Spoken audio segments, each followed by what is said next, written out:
Vitória suada com gol de Vinícius Júnior faz o Brasil chegar à segunda colocação das eliminatórias. Porém, se engana quem pensa que o 2-1 contra a Colômbia foi um jogo perfeito. Muito pelo contrário. Mais uma vez, o time de Dorival Júnior deu provas de que se quiser sonhar com alguma coisa em 2026, ainda precisa melhorar muito. Vou mostrar nesse vídeo o que eu gostei e o que eu não gostei da partida de ontem da seleção.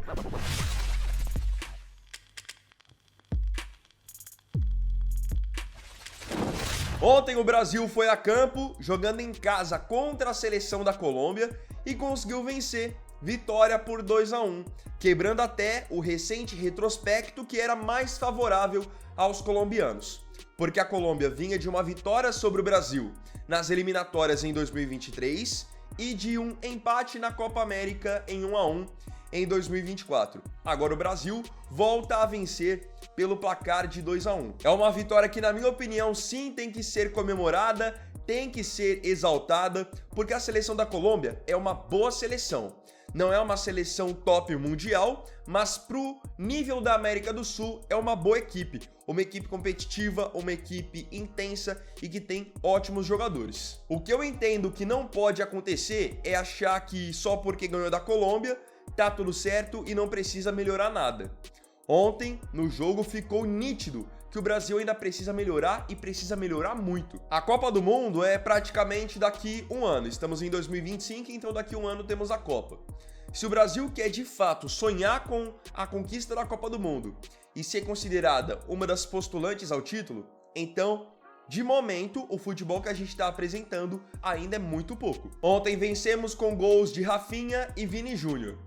E é exatamente o que a gente espera deles. São hoje duas referências nossas, dois jogadores que estão brilhando no futebol europeu.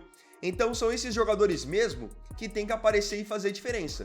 Rafinha, Vini, o Rodrigo, que ontem não fez um bom jogo.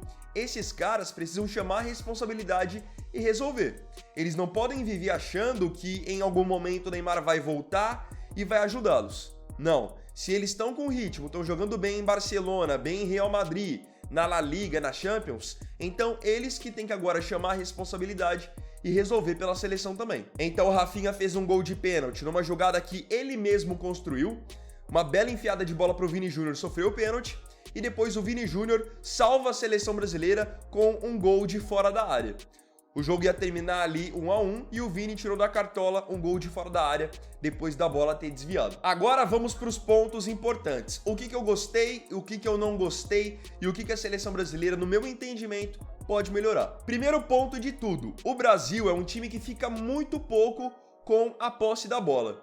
E quando tem a posse da bola, é aquela posse inútil. Do goleiro pro zagueiro, do zagueiro pro lateral, o lateral pega e volta lá pro zagueiro, que depois volta pro goleiro. Com isso, você até tá ficando com a bola, mas você não tá produzindo nada. Então, por muitas vezes, o Brasil não consegue manter a posse de maneira qualificada e quando tem a posse, é essa posse inútil que eu tô falando. Em determinados momentos do jogo, principalmente no primeiro tempo, a Colômbia teve até mais posse do que o Brasil e não era essa posse inútil. A Colômbia conseguia ficar com a bola no campo do Brasil. Então saíam passes rápidos. Do Rios com Arias, com o James Rodrigues, aí pegava, virava o jogo, já acionava o Mojica junto com o Luiz Dias. Então a Colômbia, quando tinha a bola, conseguia preencher mais o campo do Brasil. E o Brasil não conseguia fazer isso. Tanto que a jogada que gera o pênalti em cima do Vinícius Júnior foi uma jogada em que o Brasil conseguiu botar a bola no chão. Porque é uma bola que ela tá lá no Alisson, sai no Marquinhos, volta no Alisson e o Alisson toca pro Bruno Guimarães. Aí o Bruno, com liberdade, acha o Rafinha e aí o Rafinha acha o Vinícius Júnior. É esse tipo de jogada que a seleção brasileira tem que tentar fazer. Ficar com a bola mesmo, fazer ela girar, mas principalmente o nosso meio-campo ser ativo. Coisa que ontem eu achei que ele foi muito pouco. Como eu disse pra vocês, o Rafinha pegou e achou o Vinícius Júnior. Agora, quantas outras oportunidades o Rafinha teve de achar o Vinícius Júnior de novo? Dá pra contar nos dedos, justamente porque depois a bola parou de chegar pro Rafinha, parou de chegar pro Vini, parou de chegar pro João Pedro ou até mesmo pro Rodrigo. Outra coisa que a gente tem que levar em consideração pro Brasil ficar às vezes pouco com a posse. O Brasil é um time pouco agressivo. E quando eu digo pouco agressivo, não é a questão de bater, é a questão de você simplesmente tentar roubar a bola do seu adversário. A seleção brasileira, com as peças que tinha ontem em campo, poderia ter feito isso mais e não fez. Isso vale principalmente para os nossos jogadores de meio de campo. Eu vou mostrar para vocês já com os números. Mas o que eu quero que vocês entendam? É algo natural do futebol. Se o seu adversário tá com a bola, você vai ficar só vendo ele jogar e ficar fazendo para-brisa, ou você vai tentar tomar a bola dele. Que seja, você vai fazer uma falta, mas uma bola ou outra, você vai roubar também. E a seleção não tem essas características. Ontem mesmo, a Colômbia girava a bola do jeito que queria, com o Rios, com o Arias, com o Lerma, com o James Rodrigues, e principalmente o Bruno Guimarães só olhava, não tentava dar um bote para tentar fazer o Brasil de novo ficar com a posse da bola. Agora, podem perceber, quando o Brasil pegava a bola, o que os colombianos corriam para fazer? Corriam para tentar roubar a bola, tanto que por muitas vezes acabavam até fazendo faltas. Então, quando o Bruno pegava a bola, quando o Gerson e depois o Joelinton pegavam a bola, quando o Rafinha pegava a bola, o Vini, os colombianos corriam para tentar tomar. E aí que eu acho que tá a diferença do meu campo, de repente, da seleção brasileira pro meu campo da Colômbia. O meu campo do Brasil é pouco intenso. E para jogos mais difíceis que o Brasil terá mais pra frente, o meu campo pouco intenso vai fazer o Brasil perder o jogo. Anotem o que eu tô falando. Você pega a Colômbia, sendo bem sincero, não acho que os meio-campistas deles sejam craques, muito pelo contrário. Tem ali bons jogadores, mas nada também muito acima da média pro padrão mundial. Só que toda vez que os jogadores do Brasil pegavam na bola, o Rios entrava igual um louco para roubar a bola, o Arias ajudava a tentar roubar a bola, até o James Rodrigues chegou a fazer falta tentando roubar a bola. E eu vou mostrar agora com números para vocês. Ontem, o Richard Rios, que joga no Palmeiras, então nem tô falando de um cara que joga na Europa, ele fez 5 faltas, sofreu 2 faltas e conseguiu recuperar para a Colômbia 6 vezes a posse da bola. Atenção com esses números. O John Arias, que também não joga na Europa, não é um super nome, joga aqui no Brasil, no Fluminense, ele sofreu 5 faltas, fez uma falta e ainda ajudou com um desarme, que foi a bola do gol. Então olhem só em quantas ações, tanto ofensivas quanto defensivas, o Rios e o Arias estiveram envolvidos. Agora, o Bruno Guimarães, que estava ali no nosso meio campo, sabem quantas bolas ele recuperou no jogo? Uma. Quantas faltas ele cometeu? Uma. Inclusive, nessa única falta, tomou cartão amarelo. E sabem quantas faltas ele sofreu? Uma também. Percebem que são menos ações? Menos intensidade? Por que eu digo que isso é preocupante? Porque ontem era a Colômbia. Então o Brasil foi menos intenso, mas ainda conseguiu ganhar o jogo. Agora, arrisca você ser menos intenso jogando contra uma Espanha da vida. Você vai deixar mesmo o Pedri ficar com a bola o tempo que ele quiser, para ele ter tempo para pensar e armar a seleção da Espanha? Você vai deixar o Mikel Merino, o Fabian Ruiz, esses caras tomarem conta do meio campo, na parte técnica e na parte física? Hoje você tem seleções em que os meio-campistas fazem de tudo e são intensos. Por exemplo, uma seleção portuguesa. Vitinha, João Neves, esses caras, além de fazerem faltas, roubarem bola, eles sabem sair pro jogo também. No Brasil, a gente espera mais isso do Bruno Guimarães, até mesmo do Gerson, que ontem saiu lesionado. Não basta só você ser bom com a bola no pé, como é o caso do Bruno. Tem que ser intenso também. A gente vai ter um ótimo teste nesse sentido agora contra a Argentina. Porque na Argentina, você pega um Enzo Fernandes, um Rodrigo De Paul, um McAllister, esses caras marcam e saem para jogar. Fazem faltas, sofrem faltas, roubam bolas, chegam para chutar. O meio campo do Brasil não pode ser tão passivo como foi no jogo de ontem, na minha opinião. Outra prova da nossa falta de intensidade e até mesmo atenção no jogo. O Gerson começou a partida, ele é titular com o Dorival, acabou tendo uma lesão, teve que ser substituído. Totalmente normal. O Dorival então promoveu a entrada do Joelinton. Só que o jogo estava numa velocidade a 200 por hora e o Joelinton entrou a 30 por hora, dormindo. Tanto que na jogada que vai sair o gol da Colômbia, antes de ele perder a posse da bola, ele toma uma bola nas costas, aí o Brasil recupera a posse. Se não me engano é o Marquinhos que toca a bola pro Joelinton e, cara, ele nem tenta proteger a bola. Fica nítido que alguém vai fazer uma pressão para tentar tomar a carteira dele. Ele perde a bola, roubada pelo John Arias, ela cai no pé do James, que serve o Luiz Dias, e então o Luiz Dias faz o gol. Principalmente para quem joga no meio campo, você tem que estar ligado em tudo. Com a possibilidade de você perder a bola, com a chance de você roubar uma bola, com a chance de você quebrar a defesa adversária com o lançamento. Então o Joelinton ontem entrou dormindo. Não pode acontecer isso num jogo da seleção. Porque aí sabem o que acontece depois? Um jogador desse não é mais convocado, não tem mais oportunidade, e aí ele pode jogar bem o quanto for no clube dele, porque ele não vai voltar. Porque quando ele teve a chance, ele não soube aproveitar. Então, com o Joelinton sem fazer um grande jogo, o Bruno sem fazer um grande jogo, a Colômbia tomando conta do meio campo, acabava que chegavam poucas bolas para os nossos atacantes. Como eu disse, o Vini e o Rafinha até fizeram gols, mas o Rodrigo fez um jogo extremamente tímido, o João Pedro mal pegou na bola, não conseguiu finalizar uma bola no gol, sem contar que quando vinha mais para construir, tomou muitas decisões erradas, errou muitos passes. E outra, eu tô cobrando aqui intensidade do meio campo da seleção brasileira e eu tenho que ser justo e cobrar também intensidade dos nossos laterais. Ontem o Dorival escalou como titulares o Wanderson do Mônaco na direita e o Arana do Atlético Mineiro na esquerda.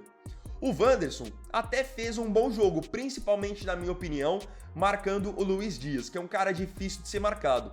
Ele é rápido, ele tem habilidade, tem muita mudança de direção e acho que nesse sentido da marcação o Wanderson mandou bem.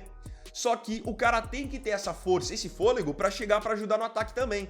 Porque quando ele salta essa linha, chega no campo de ataque, ele vira mais uma opção. Ele obriga a Colômbia, no caso, a ter que dividir a sua atenção e a sua marcação.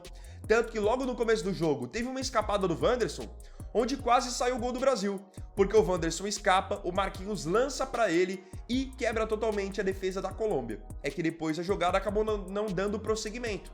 Mas só o fato de ele fazer uma ultrapassagem e dar a opção, cara, isso já é bom demais. Então o que aconteceu? O Wanderson marcou o Luiz Dias bem, beleza. Só que quando entra o Wesley do Flamengo, olhem só o canhão que vira o lado direito do Brasil com o Wesley e com o Savinho. Porque o Wesley não deixou a desejar na marcação, foi firme todas as vezes no Luiz Dias e é um cara que tem essa característica de pegar e sair pro jogo. Então ele caía pelo meio, fazia ultrapassagem, fez boas tabelas com o Savinho, entrou muito bem ontem o Wesley, que é um cara que a gente pedia há muito tempo na seleção. Justamente por isso, por ser um cara intenso. Tem que ter intensidade jogando na lateral. Você tem que ser um bom marcador, mas você tem que também dar opção na frente. Eu percebo que na Colômbia isso acontece muito. E os jogadores fazem isso com excelência. O Munhoz, ontem mesmo, teve que marcar o Vinícius Júnior, marcou bem, mas estava lá dando opção no campo de ataque. O Mojica, que teve que marcar o Rodrigo, também não deixou a desejar na marcação e mesmo assim estava sempre dando opção no campo de ataque. No Brasil isso tem que acontecer também. O Arana é um jogador que eu gosto, tecnicamente falando, ele é muito bom jogador, mas ele não tá tendo essa intensidade. Ontem ele foi firme na parte da marcação, mas achei que faltou mais da presença dele no ataque. Tanto que ele foi começar a atacar mesmo, mas na reta final do jogo, quando o Brasil foi pro abafa. Eu vi nas redes sociais algumas pessoas questionando o fato do Endrick não ter entrado, do Estevão não ter entrado, e tenho duas coisas para falar a respeito disso. A primeira coisa, sendo sincero, vai adiantar o Endrick e o Estevão entrarem, sendo que a bola não vai chegar para eles? No caso do Endrick, ainda que é um jogador mais baixo, ele vai ficar ali brigando com os zagueiros, um batendo no outro, mas a bola não vai chegar para ele. Isso é muito claro para mim. Outra coisa, o Endrick e o Estevão, na lista de preferências do Dorival, eles estão bem abaixo, tanto que o Endrick nem tinha sido convocado. Só foi convocado depois que o Neymar foi cortado. Então, pelo menos nisso, o Dorival teve coerência. Se ele primeiro tinha chamado o João Pedro, tinha chamado o Matheus Cunha, então, de fato, faz mais sentido ele utilizar essas peças que ele quis antes do que colocar o Endrick no jogo de ontem. Agora, no caso do Estevão, é nítido também que pro Dorival e até para muitos de vocês, o Estevão tá abaixo do Savinho em lista de prioridade.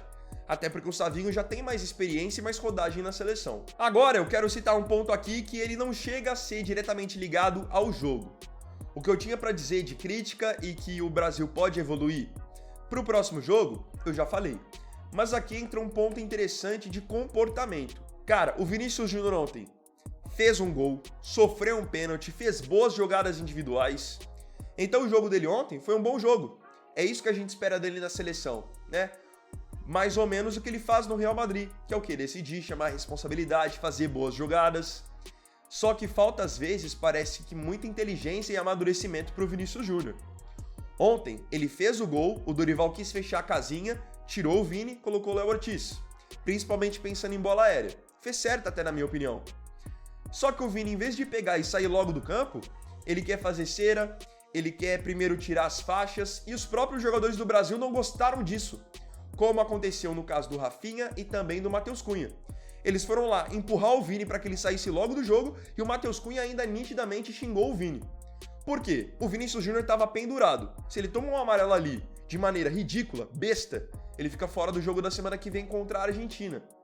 Então assim, o Vini é um ótimo jogador, todo mundo sabe disso, é uma referência pra gente, só que às vezes falta essa inteligência, esse amadurecimento. Ontem, se não fosse de repente o Rafinha e o Matheus Cunha, ele fica ali retardando a saída do campo, ia tomar um amarelo de besteira e não ia jogar contra a Argentina. E óbvio que um jogador da qualidade dele faria muita falta. Então eu quis citar esse ponto, que é algo que não tem diretamente ligação com o jogo, mas é uma coisa que chamou minha atenção. Por uma questão muito infantil, quase que o Vini toma um cartão amarelo por fazer cera e fica de fora do jogo contra a Argentina. Agora, eu queria saber de você aqui nos comentários, o que você aí achou do jogo de ontem? Queria saber se você concorda com esses pontos que eu levantei, que a seleção brasileira tem a melhorar. E coloca também o que você mudaria de repente no time para enfrentar a Argentina na próxima semana. Então, bom, galera, esse vídeo aqui foi o primeiro dessa sexta-feira. Eu agradeço profundamente a você pela companhia em mais um vídeo do canal. E não se esqueça, se tiver gostado do vídeo, deixe o seu like, se inscreva no canal, compartilhe, comente e me siga também nas minhas redes sociais. Então é isso, galera, tamo junto, até mais tarde e até o próximo vídeo. Fiquem com Deus. Vini Wagner aqui, valeu, falou e fui!